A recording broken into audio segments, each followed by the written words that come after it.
আসসালামু আলাইকুম রহমতুল্লাহি আবরাকাতুহু। কাছে এবং দূরে, দেশে কিংবা প্রবাসে, যে যেখান থেকে আমাদের এই ভিডিওটি দেখছেন, সকলকে জানাই আন্তরিক শুভেচ্ছা, প্রীতি এবং ভালোবাসা। সকলকে আন্তরিক মোবারকবাদ।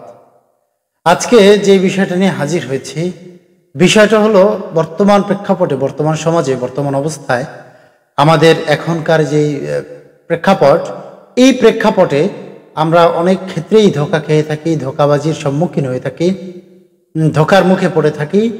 ধোঁকাবাজির একটা জমানা এখন এসে গেছে। আল্লাহ সুবহানাহু ওয়া তাআলা আমাদের সকল প্রকার ধোঁকা থেকে আমাদেরকে হেফাজত করুক। লিল্লাহিয়াতের ভিত্তিতে, আল্লাহর উদ্দেশ্য করে, শুধু আপনাদের মঙ্গলের জন্য, আপনাদের কামনার জন্য, মঙ্গল কামনার জন্য আমাদের এই আয়োজন। দিনের উদ্দেশ্যে শেয়ার করে দিবেন, লাইক, কমেন্টস এবং সাপোর্ট করবেন, সাবস্ক্রাইব করে রাখবেন, যাতে আপনাদের খেদমতগুলো, আমাদের দিনী প্রচেষ্টাগুলো সফল করে আমরা সামনে এগিয়ে যেতে পারি, আপনাদের এইভাবে নিঃস্বার্থ খেদমত করতে পারি। আপনারা এইটা যে কোনো হুজুর দ্বারা বা যে কোনো আলেম দ্বারা ওইটা করাই নিতে পারেন। আমি উচ্চারণ করে দিব, উচ্চারণ লিখে দিব, উচ্চারণটা লিখে দিব। যাদের স্ত্রী, যাদের স্বামী বা স্ত্রী মিল মহাব্বত নেই, অনেকেরই এখন বর্তমান সমাজে সমস্যা, স্বামী স্ত্রীর ভিতরে মিল মহাব্বত নেই। আবার অনেকে এমন আমাদের কাছে আসে যে পরিবার থেকে বিবাহের জন্য তাদের কথাবার্তা চলে, তো ওই ছেলে ওই মেয়েকে পছন্দ করে না, কিন্তু তাদের পরিবার, উভয় পরিবারের সাথে বিয়ের জন্য কথাবার্তা রাজি। সেই ক্ষেত্রে বিয়ের জন্য যেহেতু কথাবার্তা রাজি, এই ছেলে বা মেয়ে যদি মা বাবার বাধ্য সন্তান হয়ে থাকে, অবশ্যই ভালো সন্তান হয়ে থাকে, তাদের যদি কোনো সমস্যা না থাকে, অবশ্যই তারা মা বাবার কথায়, মা বাবার এই পছন্দ মতো তারা রাজি হবে। সেই ক্ষেত্রে তাদেরকে রাজি করানোর জন্য, সেই ক্ষেত্রে তাদেরকে ওই সব ছেলেমেয়েদের রাজির জন্যে আমল করলে ইনশাআল্লাহ তারা রাজি হবে। এবং অনেকে আছে যেমন যে স্বামী স্ত্রীর মধ্যে ঝগড়া লেগেই থাকে, বা অনেক সময় শাশুড়ি, ননদ বা আপনার আশেপাশের দেবরের বউ, ভাসুরের বউ, এরা অনেক সময় ক্ষতি সাধন করে থাকে, বা অন্য মানুষও করতে পারে, এরকম ক্ষতি সাধন করে রাখে যাতে স্বামী স্ত্রীর মধ্যে ঝগড়া লেগেই থাকে, স্বামী স্ত্রীর মধ্যে ঝগড়া বিবাদ যাতে লেগেই থাকে। এই জন্য বিভিন্নভাবে বিভিন্ন কাজ করা হয়। এটি কুফরির মাধ্যমে এগুলো করা হয়। আল্লাহর কোরআনের সামনে, কোরআনের কাছে, আল্লাহ পাকের এই দ্বীনের কাছে, কোরআনের কাছে সব কিছু পরাস্ত হয়ে যায়। তো আজকের বিষয়টা গুরুত্বপূর্ণ একটি বিষয়, এবং অনেক দিন ধরেই এই বিষয়টি নিয়ে আলোচনা করতে বলছেন, একটা ভিডিও দিতে বলছেন অনেকেই, তো সময় করতে পারি না। এই জন্য আজকে যে স্বামী স্ত্রীর মধ্যে মহাব্বত, যদিও থাম্বেলটা যেমনই হোক, আসলে এইটা মানে প্রেক্ষাপট অনুযায়ী মানুষ না হলে দেখে না। মানুষ ভালো কিছুতে আকর্ষণ নাই, খারাপের মধ্যেই মানুষের আকর্ষণ, এটা সত্য। সিগারেটের গায়ে লেখা ধূমপান স্বাস্থ্যের জন্য ক্ষতিকর, তো সেই সিগারেটই মানুষ বেশি খায়। অথচ একটা রুটির গায়ে যদি লেখা থাকে যে ডেট নাই, কালকে ডেট শেষ, এই রুটি আর কেউ খাবে না, মাগনা ফ্রি দিলেও কেউ খায় না। অথচ সিগারেটের গায়ে, জর্দার গায়ে, তামাক জাতীয় ক্যান্সারের কারণ হয়, এইসব জিনিস লেখা থাকে।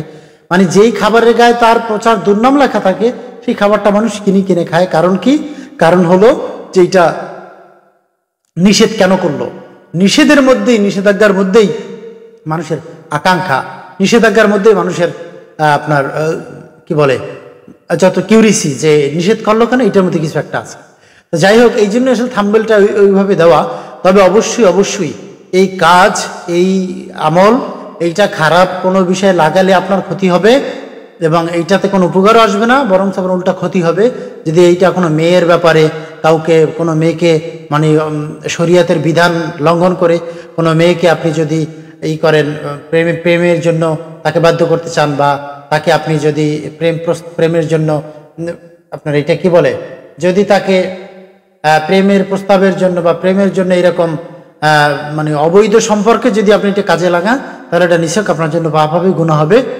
অবশ্যই এইটা অবৈধ কোনো কাজের জন্য ব্যবহার করা যাবে না, বৈধ কাজের জন্য শরীয়তের ব্যবহার করা যাবে। যেমন স্বামী স্ত্রীর মধ্যে মিল নাই, ছেলে সন্তানের মধ্যে মিল নাই, ভাইয়ে ভাইয়ে মিল নাই, দ্বন্দ্ব, এরপরে আপনার বাবা ছেলে মিল নাই, শাশুড়ি পুত্রবধূতে মিল নাই, এরপরে শ্বশুর জামাইতে মিল নাই, ছেলে বাবাতে মিল নাই, সম্পর্ক নাই, ভাইয়ে ভাইয়ে মিল নাই, প্রতিবেশীর সাথে সম্পর্ক নাই, এভাবে হয় না। এগুলোতে আপনি এই কাজে শরীয়তের এই হুকুম পালন করবেন, এই আমলটা করবেন আমি যেটা বলবো, সাথে এই আমলটা আপনি করবেন, করে ইনশাআল্লাহ যদি আপনি পাক পবিত্র অবস্থায় ওযু করে এবং খালিস নিয়াতে যদি আপনি এই আমলটা ঠিকমতো করতে পারেন, তাহলে অবশ্যই আপনার এই কাজ সফল হবে ইনশাআল্লাহ। তো আমরা আর কথা বাড়াবো না, আমরা ডাইরেক্ট আমলটা চলে যাব। যদি কোনো মানুষ এইভাবে আপনি আপনার প্রতি আপনার স্ত্রীকে আকৃষ্ট করতে চান বা তার প্রতি আপনার ভালোবাসা বৃদ্ধি করতে চান, তাহলে আপনি প্রথমে যে আমলটা শুরু করবেন, 21 দিন এশার নামাজের পরে আপনি পড়বেন ইয়া ওদুদু 500 বার। 21 দিন এশার নামাজের পরে আপনি পড়বেন ইয়া ওদুদু 500 বার। এই 500 বার ইয়া ওদুদু পড়ে আপনি মোনাজাত করবেন। সে মোনাজাত আপনি বলবেন যে আল্লাহ আমার ভাইয়ের অমুক অমুক আমার ভাই, তার নাম উল্লেখ করবেন, বা অমুক আমার স্ত্রী, আল্লাহ আমার স্ত্রীর সাথে আমার সম্পর্ক ভালো করে দেন, আমার স্ত্রীর সাথে আপনি তা আমার সম্পর্কটা মানে মধুর করে দেন, আল্লাহ আপনার এই কোরআনের উসিলায় আপনার আমার স্ত্রীর সাথে আমার সম্পর্ক ভালো হয় সেই ব্যবস্থা করে দেন। এইটা করে মোনাজাত করে কান্নাকাটি করবেন। তবে শর্ত হলো এই 21 দিনের ভিতরে আপনার নামাজ কাজা যাইতে পারবে না। 21 দিনের ভিতরে আপনি নামাজ কাজা করতে পারবেন না। এই 21 দিন আপনাকে 5 ওয়াক্ত নামাজ ঠিকমতো পড়তে হবে, তাহলে কাজটা ঠিকমতো আপনার কাজে লাগবে, না হলে এইটা আপনার কাজটা কাজে আসবে না এবং এই তাবির এই মানে এই রুকিয়া আপনার জন্য কাজে দিবে না। অতএব 21 দিন কমপক্ষে হলেও আপনাকে 5 ওয়াক্ত নামাজ কন্টিনিউ পড়তে হবে। জামাতে পড়েন আর না পড়েন, পড়লে তো অনেক ভালো, যদি না পড়তে পারেন তাহলে বাসায় আপনি 21 দিন পড়বেন, নামাজটা কাজা করা যাবে না। এইটার সাথে আরেকটি দোয়া আছে, আয়াত আছে, যেটা আপনি 1000 বার এটা পড়বেন, 1000 বার আপনি পড়বেন। সেটা 2 দিন লাগাই পড়েন, 3 দিন লাগাই পড়েন, 4 দিন লাগাই পড়েন, 1 দিন লাগাই পড়েন, আপনি এটা 1000 বার এই দোয়াটা পড়বেন। দোয়াটা আমি বলে দিচ্ছি, দোয়াটা 1000 বার পড়ে তারপর তার সামনে যাবেন বা তার গায়ে ফু দিবেন বা এবার মোনাজাত করবেন বা তার গায়ে হালকা করে ফু দিয়ে দেবেন। ইনশাআল্লাহ সে আপনার উপর বাধ্যগত হবে এবং আপনার উপর তার দয়া এবং ভালোবাসা বৃদ্ধি পাবে। দোয়াটা হলো বিসমিল্লাহির রহমানির রহিম।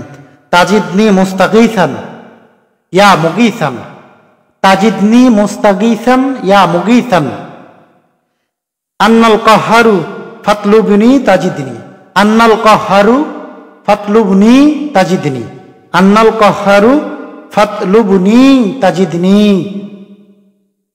তো এই দোয়াটা 1000 বার পরে তার গায়ে যদি ফু দিতে পারেন, ইনশাআল্লাহ সে আপনার উপরে অধীনস্থ হয়ে যাবে, আপনার তার ভালোবাসা মহব্বত বেড়ে যাবে। এই আমলটা করবেন ইনশাআল্লাহ। আপনাদের এই আমলটা করলে আল্লাহ পাক আপনাদেরকে আপনাদের এই বিপদ থেকে আল্লাহ হেফাজত করবে। আমাদের এই প্রচেষ্টা, আমাদের এই প্রয়াস আপনাদের উপর নির্ভর করে, আপনাদের লাইক কমেন্টস এবং শেয়ারের উপরে। আপনাদের ভালোবাসা প্রার্থী, ভালোবাসা চাই, দোয়া চাই নিঃস্বার্থভাবে। অবশ্যই এই আমল করে এরপরে কিছু সদগা আপনারা গরিব মিসকিনকে করে দিবেন, মসজিদ মাদ্রাসায় না, গরিব মিসকিনকে সদগা করে দিবেন। এটা করেই সাথে 2, 4, 500 টাকা বা 100 টাকা 200 টাকা আপনি হাদিয়া মনে করে খুরসা ভাঙতি করে গরিবরে দিয়ে দিবেন, এরপর এটার জন্য খুব উপকার আসবে, কাজে দিবে।